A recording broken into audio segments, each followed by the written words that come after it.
샬롬, 류 선생의 구속사 천국열차, 유도수 목사님의 신구약 성경 파노라마를 낭독하는 시간입니다. 지금은 민수기 파노라마 23장입니다. 자기 백성을 축복해 하시는 하나님. 요절은 19절. 하나님은 인생이 아니시니 시건치 않으시고 인자가 아니시니 후회가 없으시도다. 어찌 그 말씀하신 바를 행치 아니시며 하신 말씀을 실행치 않으시랴.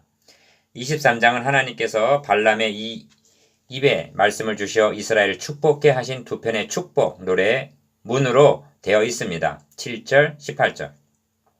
발락은 발람을 먼저 바알의 산당으로 데리고 올라갑니다. 22장 41절. 모압은 바알 우상을 섬기고 있었기 때문에 그들에게는 당연한 일입니다.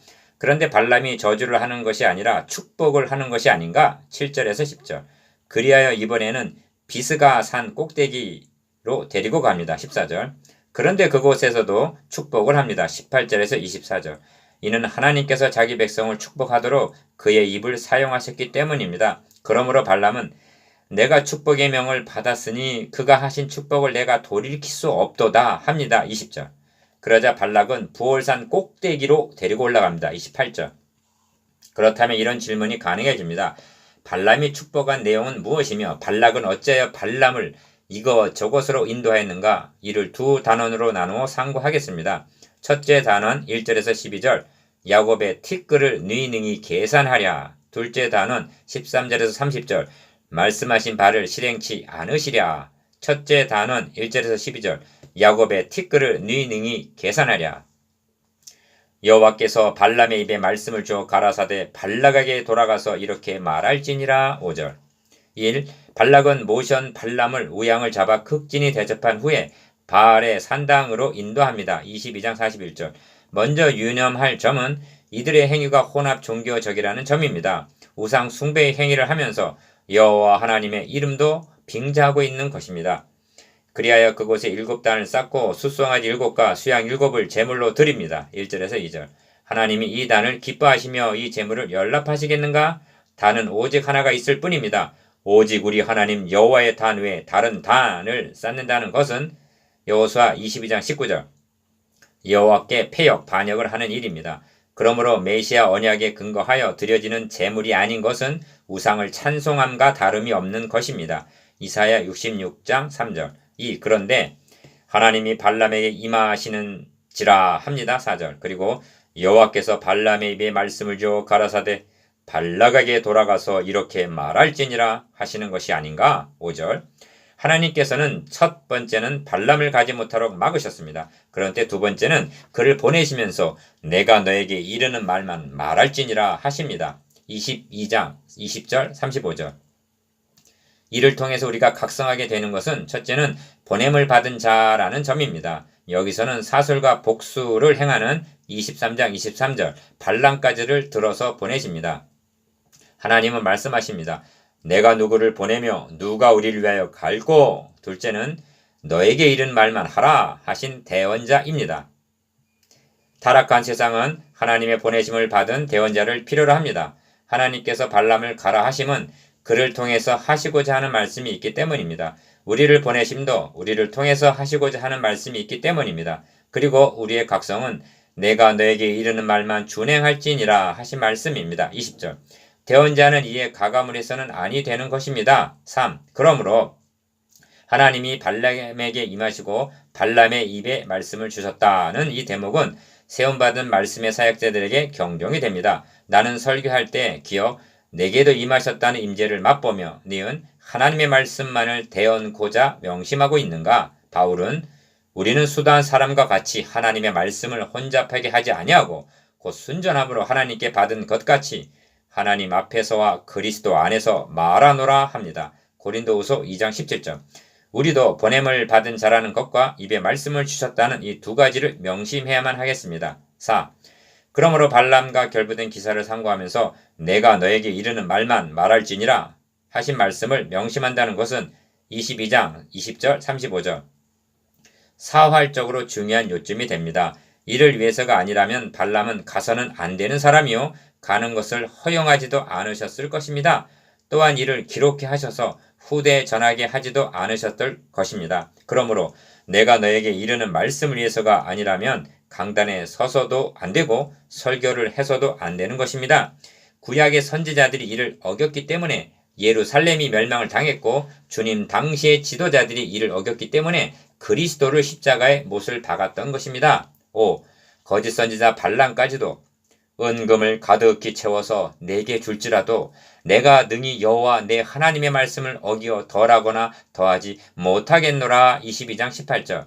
내 입에 주시는 말씀 그것을 말할 뿐이니이다 하고 말하는 것을 대하면서 22장 38절 설교자는 큰 충격을 받아야 할 것입니다. 발람의 정체가 무엇이든 22장에서 24장까지에는 그는 실제로 말씀의 매임을 받아 하나님의 말씀만을 대언하고 있는 것을 보게 됩니다.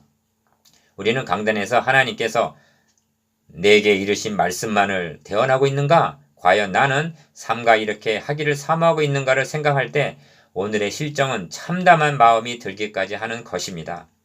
너에게 이르는 말만은 말할지니라. 1. 하나님께서 발람의 입에 주신 말씀이 무엇인가? 7절은 발람이 노래를 지어 가로되 이렇게 시작이 됩니다. 이것이 바알의 산당에서 부른 첫 노래입니다. 발락이 나를 아람에서 모압 왕의 동편 산에서 데려다가 이르기를 와서 나를 위하여 야곱을 저주하라. 와서 이스라엘을 꾸짖으라 하도다. 하나님이 저주치 않으신 자를 내 어찌 저주하며 여호와께서 꾸짖지 않으신 자를 내 어찌 꾸짖을꼬 합니다. 7절에서 8절.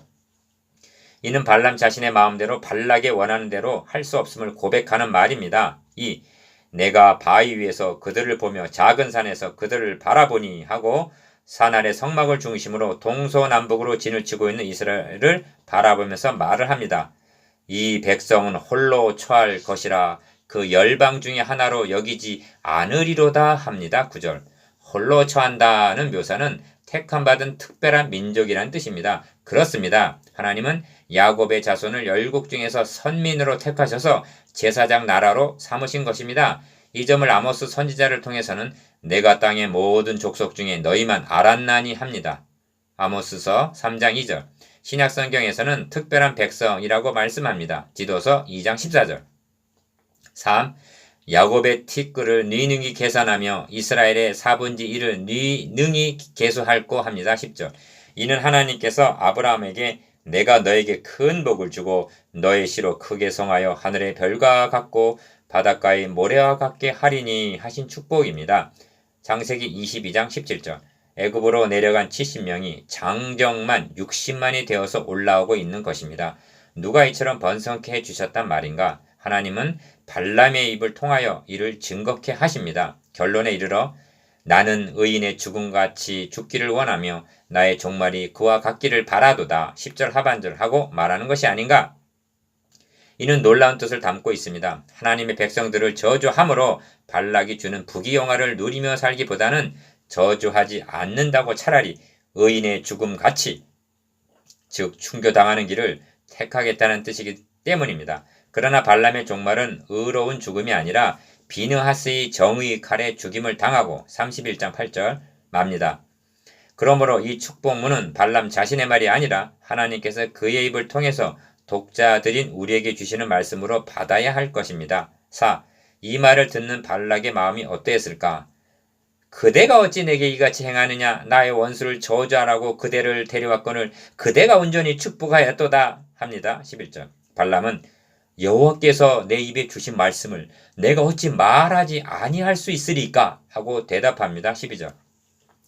우리의 대답도 그러합니까? 둘째 단원 13절에서 30절. 말씀하신 바를 실행치 않으시랴? 발락이 가로되 나와 함께 그들을 달리 볼 곳으로 가자. 거기서는 그들을 다 보지 못하고 그 끝만 보리니 거기서 나를 위하여 그들을 저주하라 하고 13절. 1. 비스가 꼭대기로 데리고 갑니다. 14절.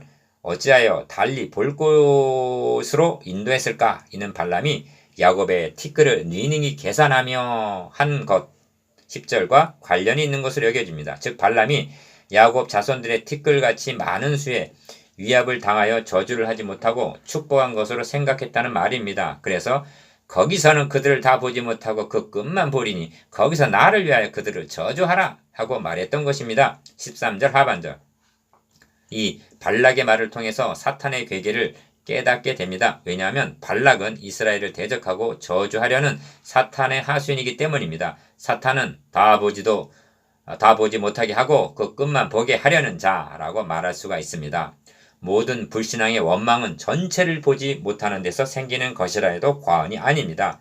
가로막은 홍해만을 보고 그 홍해에 바로의 군사가 몰살당하게 될 것은 보지 못했습니다. 마라 너머의 물샘 12과 종려 70주가 있는 엘림을 보지 못함으로 원망했습니다. 출애굽기 15장 22절에서 27절 3. 어찌하여 발람을 이곳저곳으로 데리고 갔는가? 모든 사물을 볼 때 어떤 관점에서 보느냐에 따라 평가가 달라지기 때문입니다. 그래서 달리 볼 것으로 가자 하고 말했던 것입니다. 같은 성경을 사용하고 있다 하여도 어떤 관점으로 보느냐가 중요합니다. 성경을 전체적으로 보지 못하고 끝만 보기 때문에 어떤 사람 눈에는 축복만이, 어떤 사람 눈에는 교훈만이, 어떤 사람 눈에는 사회 참여만이 보일 수가 있습니다. 사도 바울은 성경을 영원부터 만물을 창조하신 하나님 속에 감추었던 비밀의 경륜이라는 관점으로 보았습니다. 에베소서 3장 9절. 다시 말하면 창세기에서 시작하여 계시록에서 완성되는 구속사의 관점에서 보았다는 말씀입니다.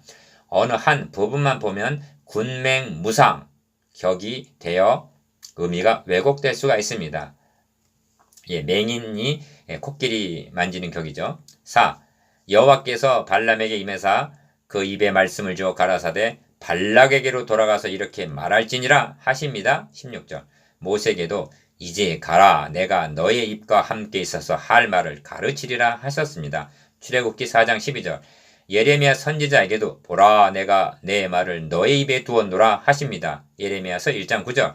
이제 하나님이 형제의 입에 말씀을 주셨습니다. 관점 차이 1. 18절은 발람이 노래를 지어 가로되 이렇게 시작이 됩니다. 이는 비스가산에서 부른 발람의 두 번째 노라입니다. 발락이여 일어나 들을지어다 십볼의 아들이여 나를 자세히 들으라 합니다. 18절. 하나님은 인생이 아니시니 시건치 않으시고 인자가 아니시니 후회가 없으시도다. 어찌 그 말씀하신 바를 행치 않으시며 하신 말씀을 실행치 않으시랴 합니다. 19절. 이 시건이란 직역하면 자신이 한 말을 먹어버린다는 즉 거짓말을 뜻합니다. 하나님은 아브라함에게 내가 나를 가리켜 맹세하노니 하고 창세기 22장 16절 언약하신 바를 맹세로 보증하여 주셨습니다. 이 점을 히브리서에서는 이는 하나님이 거짓말을 하실 수 없는 두 가지 언약과 맹세, 변치 못할 사실이라고 말씀합니다. 히브리서 6장 18절 시편 기자를 통해서도 내 언약을 파하지 아니하며 내 입술에서 낸 것도 변치 아니하리로다. 내가 나의 거룩함으로 한번 맹세하였은즉 다윗에게 거짓을 아니할 것이라 하십니다. 시편 89편 34절에서 35절 3. 우리가 믿는 하나님은 일을 행하는 여호와 그것을 지어 성취하는 여호와라고 말씀합니다. 예레미야서 33장 2절 내가 말하였으니 이루리라. 에스겔서 36장 36절. 이를 믿었기에 바울은 옥중에서도 너희 속에 착한 일을 시작하신 이가 그리스도 예수의 날까지 이루실 줄 우리가 확신하노라 하고 담대히 증거했던 것입니다. 빌립보서 1장 6절. 그러므로 이는 발람의 노래가 아니라 그 입을 통하여 선포하시는 하나님의 말씀임이 확연해집니다. 발락 사탄은 끝만 보리니 했는데 발람은 놀랍게도 나는 알파 오메가요 처음과 나중이요 시작과 끝이라 하신 전체를 보고 있는 것이 아닌가. 계시록 22장 13절.